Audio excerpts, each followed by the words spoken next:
So guys, I will explanation about what is noun. Next.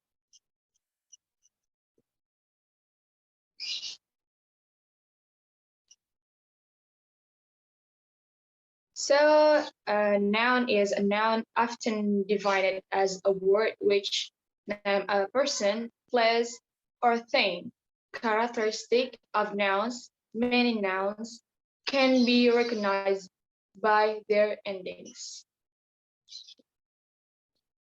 Next.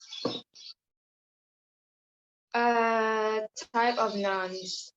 For the first, nouns have proper nouns. Proper nouns is noun which name specific people or place are known as proper nouns. Jadi proper ini dia lebih spesifik dalam menyebutkan kata benda. London itu untuk place, London and France. Many names consist of more than one word.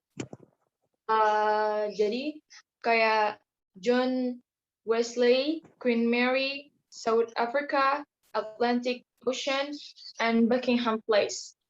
Untuk proper noun sendiri itu,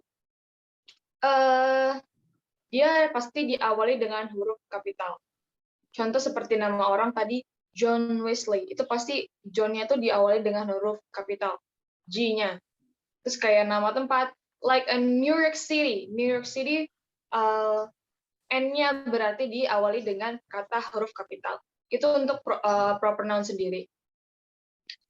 Terus untuk di sini proper noun, we can use proper noun for a right letter, for like a specific person, place, or thing. Includes kayak personal names, Mr. John Smith. Terus like countries or cities like Holland, Paris, terus name of nationals, Thanksgiving Day. Proper itu dia lebih jelas, seperti menyebutkan nama bulan juga bisa, like December, like Christmas in December. Gitu. Terus for example, proper sendiri itu contoh kayak gini. People itu untuk common noun, kan? So karena proper itu lebih jelas, jadi kita sebutin nama orangnya siapa. Berarti Omar, nama orangnya misalnya Omar. Nah, Omar itu termasuk kayak proper noun. Next. Ini nih. Common noun sendiri is a noun referring to a person, place, or thing in a general sense. Usually, you should write it with a capital letter. Only when it begins a sentence, the important thing to remember is that common nouns are general names. Nah, tadi yang dibilang common nouns itu tuh dia bersifatnya merajuk pada people, animal, place, and things. Common noun sendiri itu kata benda general, umum, atau kata benda yang belum dinamai. Next.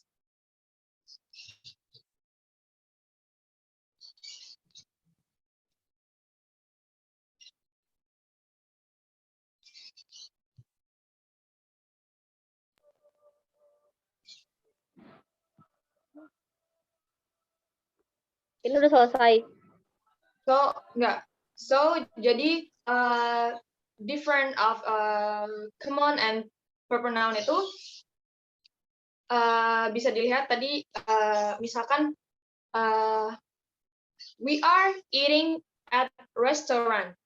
Yang menjadi commonnya itu adalah restoran, karena kita nggak menyebutkan restoran mana nih, spesifik mana restoran itu gitu. Nah, berarti kalau ingin menjadikan proper, berarti we are eating at McDonald's, we are eating at Burger King. So di McDonald and Burger King itu bagian dari proper nouns. So jadi itu perbedaan dari common and proper nouns. So the next is Febri. Oke guys, untuk types of nouns yang ketiga, there is concert nouns. A concert noun is a noun which names anything or anyone that you can perceive through your physical sense. Touch, sight, taste, hearing, or smell. In other words, a concert noun is a word for a physical object that can be perceived by that sense. We can see, touch, and smell the object. Okay? Jadi kan yang ketiga ini concert nouns. Jadi ini tuh benda untuk benda yang bisa dipegang, bisa disentuh, dan bisa dilihat. Nanti ini itu bakalan jadi kebalikannya dari abstract nouns. Ganti slide. Next.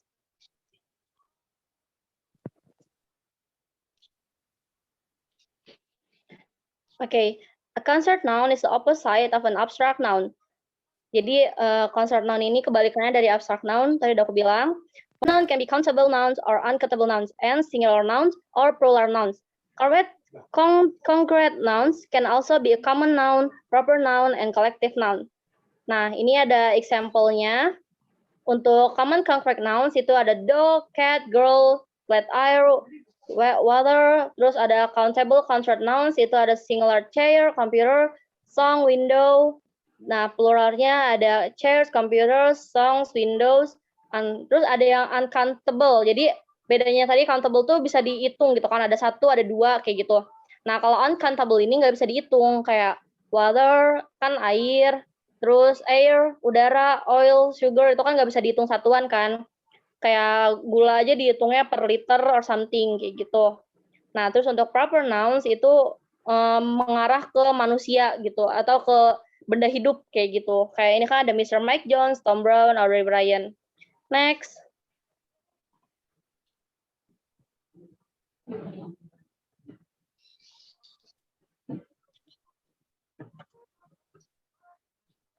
Nah, terus lanjut ke yang keempat, itu ada abstract nouns. Abstract nouns ini untuk nouns yang nggak bisa dilihat, bahkan nggak bisa dicium dan disentuh. Nah, terus, tapi ini tuh nggak selalu tentang perasaan ya, atau ini tuh bisa juga tentang ide di dalam otak kita, atau kualitas, dan lain-lain. Kita bacain dulu ya. An abstract noun is a noun which names anything which you cannot perceive through your 5 physical sense. Jadi ada 5 indera pengecap kan, sorry. Ada 5 indera, ada indera pengecap, penciuman, penglihat, pendengaran, nah kayak gitu. Si abstract noun ini nggak bisa kita dengar, nggak bisa kita lihat, nggak bisa kita sentuh. Benar-benar kebalikannya dari si yang tadi, yang concert nouns. Next. Atau ada ide yang bisa munculnya cuma di otak kita doang gitu kan, itu nggak kelihatan sama orang, nggak bisa dilihat sama orang, kayak gitu. In short, abstract nouns are any nouns that can't be touched, tasted, seen, heard, or smelled, or felt. Jadi benar-benar misalnya Ina gitu, Ina punya perasaan, nah perasaannya itu kan bisa disebut dengan abstract nouns, which is abstract nouns ini yang bisa rasain dia doang gitu, kita semua nggak bisa liatin kan, nah kayak gitu. Nggak selalu tentang perasaan. Oke, ini udah dibahas. Next.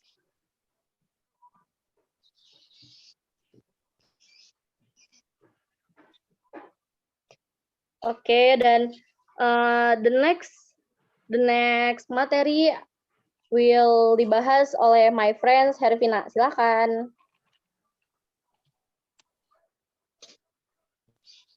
So I will explain about countable nouns. Countable nouns or count noun is a noun with both a singular and a plural form, and it names anything or anyone that you can count. You can make a countable noun plural and attach it to a plural verb in a sentence. A countable noun can usually be made plural by addition of s. One, for example, is one girl or two girls.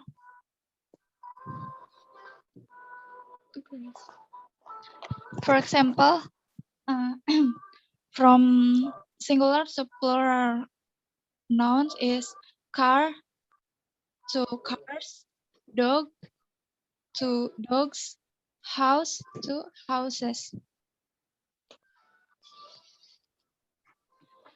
And untuk materi selanjutnya itu collective nouns. A collective noun is a noun naming a group of things, animals, or persons. You can't count the individual members of the group, but you usually think of the group as a whole is generally as one unit. In other words, a collective noun is a word for a group of people, animals, or objects considered as a single unit. You need to be able to recognize collective nouns in order to maintain subject-verb agreement. In American English, a collective noun used as subject usually takes a singular verb. For example, the committee has decided to make some recommendation, and the flock of geese spends most of its time in the pasture. The collective noun committee and flock takes the singular verb has decided and spends. So, Sudah.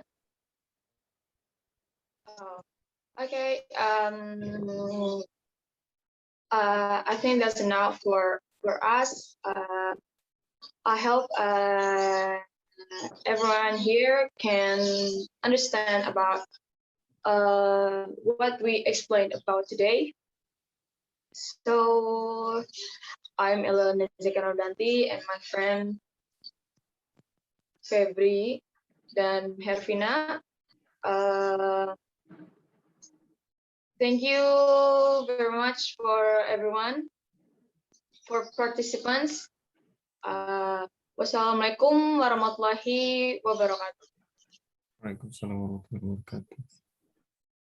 Any question maybe? Biar lebih panjang ini. Yeah. Any question?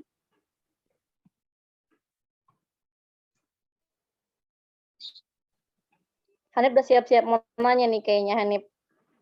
Enggak kok, santai.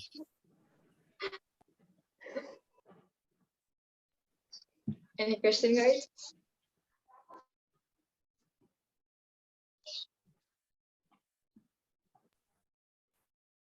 Ntar di ini nggak dikasih nggak PPT-nya? Mau. Dikasih.